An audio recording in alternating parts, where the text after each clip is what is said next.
કાલી પકોડી આપણે નથી બનાવી એટલે સરસ મજાની પકોડી છે આજે જમવામાં. સરસ મજાની જલજીરા પર બિલકુલ પીડાઈ દીધી છે. જલજીરા નાખશે પોણીમાં. સાથે એને પણ પોણી બનાવવાના છે આપણે.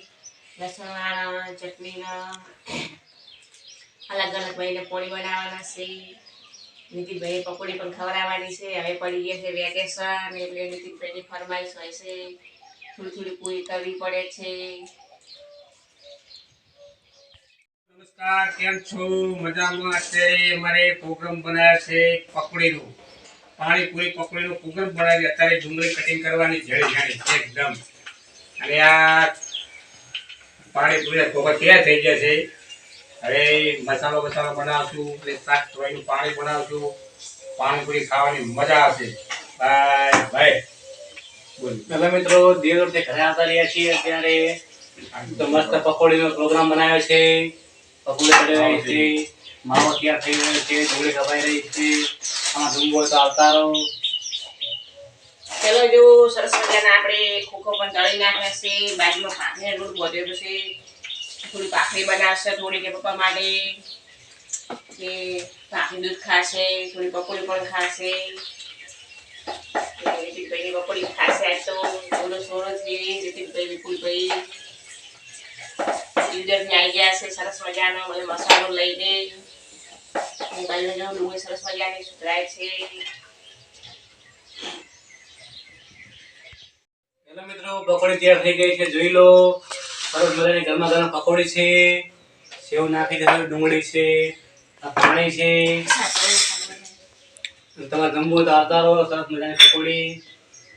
હેલો મિત્રો, તાકાત જામ જેવી પકોડી બનાવી એકદમ તેજ અને ટકારા જેવી. તો આ તાકાત પકોડી છે અને સાથે સાથે માવો બની ગયો છે. અને આ છે ને લસણ આદુ બાજુ મસ્ત પાણી બનાવે છે. બાકી દુનિયા તમારે જમવું હોય તો આવી જાઓ. ટેસ્ટ ભરી પકોડી છે. એક બાજુ ભાખરીનો પ્રોગ્રામ છે. આપણે ભાખરી અને દૂધ ખાવાનું અને પકોડી ખાઈએ ને રાત્રે અડધાની ભૂખ લાગે. થોડીક ભાખરી ખાવાની, દૂધ ખાવાનું, એમ કરી રાત ખાઈ નાખવાની. ચલો આપણે જો ભાખરી કરવા બેસી ગયા છે. પકોડી પણ બની ગઈ છે. હવે વિપુલભાઈ પકોડીની મોજ પણ કરી રહ્યા છે અને આપણે ભાખરી દૂધ પણ આપણે આપીશું જમવા. ટિફિન લઈને જાય છે એટલે જમવાનું થોડું વહેલું બનાવવું પડે છે અમારે. લાગી જશે 7.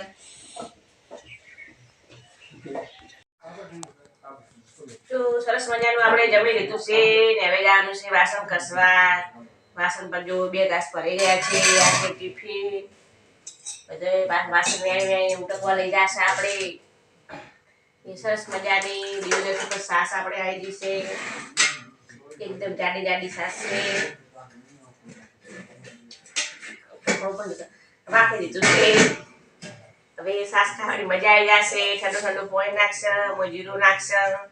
એ સાસ પણ આપણે જરૂર જોવે છે. ગરમીની સાસ ખાવી જરૂરી છે. અત્યારે ગરમીનું દૂધ પણ ના ભાવે એટલે સરસ મજાના વાસણ કરશે, બધું અમુક કરશે, ગેસ બેસ સાફ કરશે, કચરા પોતું કરશે. પછી થોડી પથારી પણ કરી નાખશે. એને પપ્પા થોડું ગામમાં જવાનું છે. માતાજીનો મોડવો છે એટલે ગામમાં પણ જવું પડે આપણે. અમારો વિડીયો ગમે તો લાઈક કરજો, શેર કરજો, સપોર્ટ પણ ખૂબ કરજો. તમે અમારા વિડીયો તમને જોવા મળશે. માતાજીના મોડવાના, કોઈ રસોઈના, કોઈ મંદિરે દર્શન કરવા જા હૈયાના મળશે.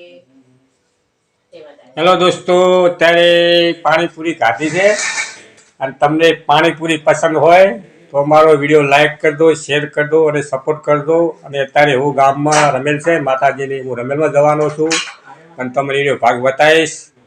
અને ભુવા મિત્રો, આ વિડીયો ગમે લાઈક કરો, શેર કરો અને સપોર્ટ કરો. પકોડીના શોખીન હોય તો બરાબર વિડીયો મારો શેર કરજો અને માણસો સુધી પહોંચાડજો.